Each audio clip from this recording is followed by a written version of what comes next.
These wolves mean serious business. There's probably around 40 of them.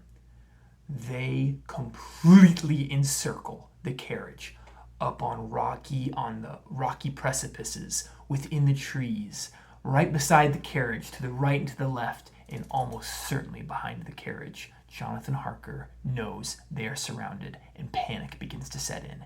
He looks frantically for any sort of opening, but all he sees are yellow eyes illuminating out of the darkness, creeping closer, stepping towards him. The horses are starting to get restless. They start to paw a little bit more frantically with their hooves at the ground, their clops being heard on the gravel. Where is the man clothed in black? On top of the rocky precipice, the alpha wolf, the leader, starts to growl gutturally. And his teeth can be seen. Long, sharp, white canine teeth ready to strike. And they all in unison howl at the moon, almost ready to tear into the flesh of Jonathan Harker and the innocent horses, when all of a sudden, at the pinnacle of when they're about to strike, the man in the black clothes reappears and says, "Enough!" and motions his hand forward, and all of the wolves go silent. And he sort of moves his arm towards the woods and again repeats, "Be gone." And the wolves disappear into the night. Well, this is a little bit too much for Jonathan Harker. He is really spooked out. Blue flames, wolves, somehow this man maybe had history as a dog trainer or some sort of circus performer to be able to pull off that sort of animal control and handling. Jonathan Harker wants no more of it. So he closes his eyes the rest of the ride, hoping to fall asleep, but it's impossible. The ride continues to be crazy and fast and extremely bumpy, but they don't stop for any more blue flames. Not after the incident with the wolves. Until finally, right as it's starting to get a little bit more towards morning, maybe 4 a.m., where it's starting to just feel like it could be dusk in an hour or two, they arrive at a clearing that is not a clearing of greenery at all, but a rocky plateau that is backed by a huge mountain, and barely in front of this massive granite mountain face is a giant stone castle, almost black in color, with tall, dark windows and creepy looking spires that spike into the air. There is no light coming from this castle. It is seeming as black as the night itself. The carriage driver takes a little bit of a slower pace, but goes to the great front doors of the castle. They are giant, these doors. A huge wooden door with, those iron nails and bolts, surrounded by a huge stone archway, is the entrance to this castle. And the coachman orders Jonathan Harker, "Get down and grab your things."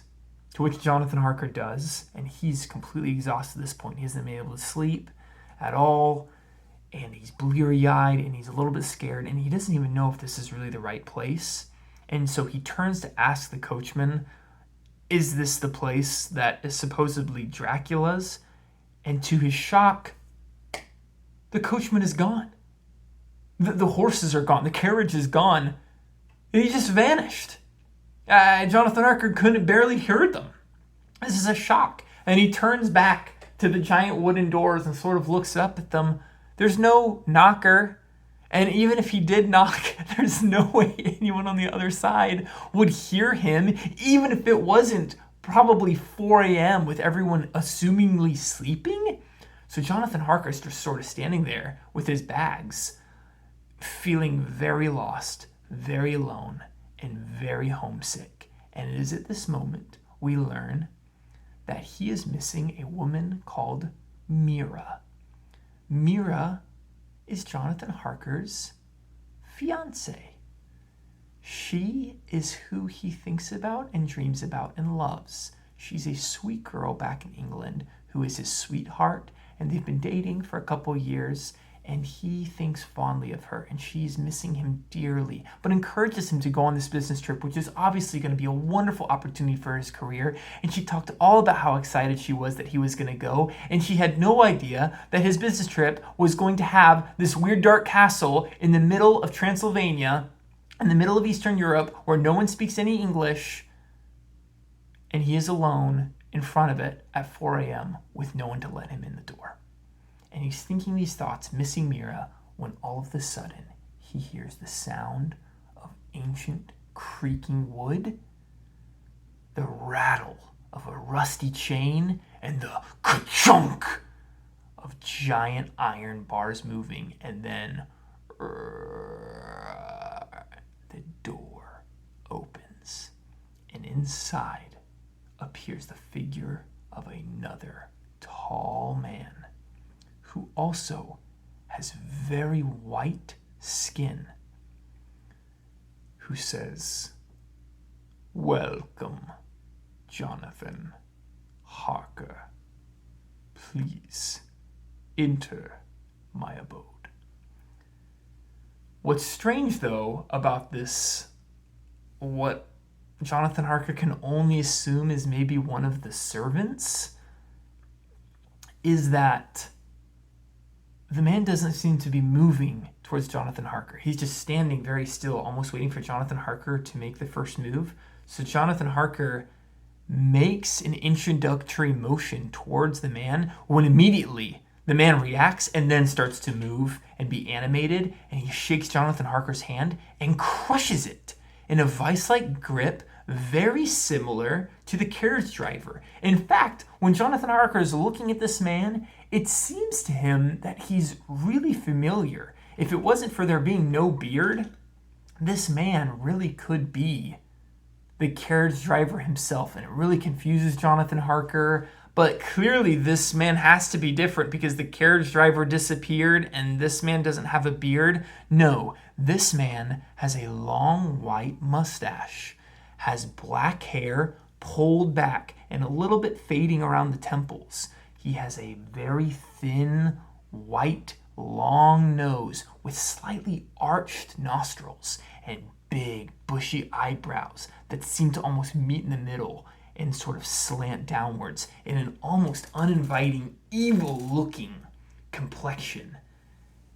And Jonathan Harker realizes that the man didn't say, "I'm a servant." He said, "Welcome to my abode. This must be Dracula himself." Jonathan Harker, repenting of the miscommunication, says, "Dracula, I presume." To which Dracula smiles and says, "Indeed. Let me grab your things." Dracula grabs Jonathan Harker's 2 bags, and with incredible ease that seems to match the crushing strength that Jonathan Harker felt, which surprised him, because Dracula seems to be an older man. The mustache is completely white, so obviously some age is apparent in the man, and he has a couple wrinkles, but his demeanor and all of his actions are so youthful and full of vigor. And Dracula grabs the bags and immediately rushes Jonathan Harker through the hallways of the castle. Jonathan Harker has to struggle to keep up a little bit. He's sort of doing a half jog, half walk after Dracula. He's trying to look around and get a good view, but none of the torches are lit. It's just completely dark. Jonathan Harker can't really tell, where they're going, and they twist and they turn and they rise and go further up into the castle. And it's the middle of the night, so he can't even see outside and have natural light anyway.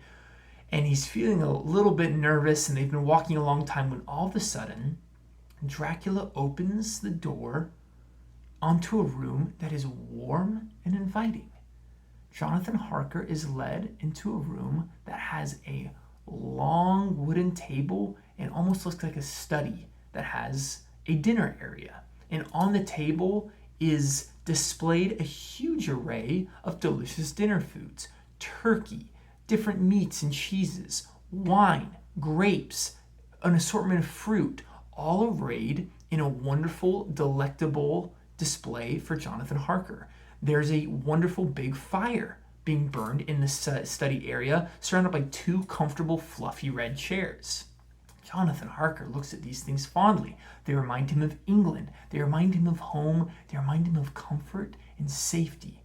And Dracula closes the wooden door behind Jonathan Harker, and Jonathan Harker starts to feel that there wasn't anything to worry about after all. This is an extremely warm and inviting place. Why would he have ever worried in the first place? And his memory allows to selectively forget certain of the events that had previously transpired. And Dracula says to Jonathan, my distinguished guest, please refresh yourself, eat, sleep. I must excuse myself. I apologize. I have already dined. Therefore, you are more than welcome to eat by yourself and make yourself comfortable. Dracula points to a door across the room and says, past that door you will find your bedroom, bed made, everything I hope to your liking. We will discuss business and arrangements further tomorrow after you are well rested, my gracious guest. And with that, and a thank you from Jonathan Harker, Dracula leaves, and Jonathan digs into a wonderful, warm, and very welcome meal.